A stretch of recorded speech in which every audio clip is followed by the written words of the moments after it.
So yeah, I think we've really devalued fatherhood. Yeah. You you don't you don't even see the word fathering. You see mothering. You don't see the word. You don't hear the word fathering, like, you know what I mean, as a word. Well, I certainly don't. There's another kind of point you kind of raised around the family that made me think about it, insofar as, in the family has become this very small little self-contained unit of, for example, the traditional family, mother, father, and children.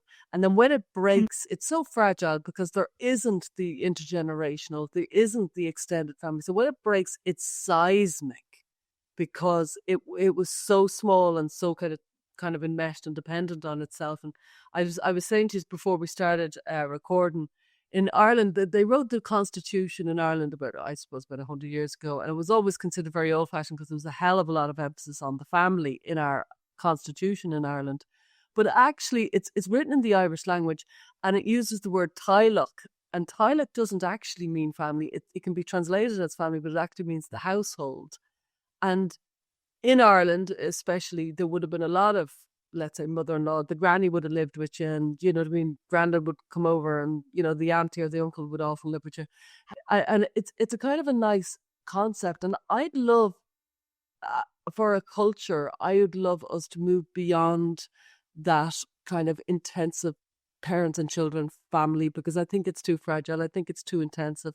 And I'd love if there was more cousins and aunties and grannies and grandas and all that kind of coming in. But I don't see how it, much as I'd love it to be, I don't see how it can come back. We've lost it, and I don't know if it's retrievable.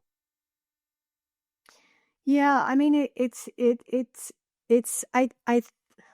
mean, I think about this all the time, and I think part of it is just that you almost need a movement, where people choose to,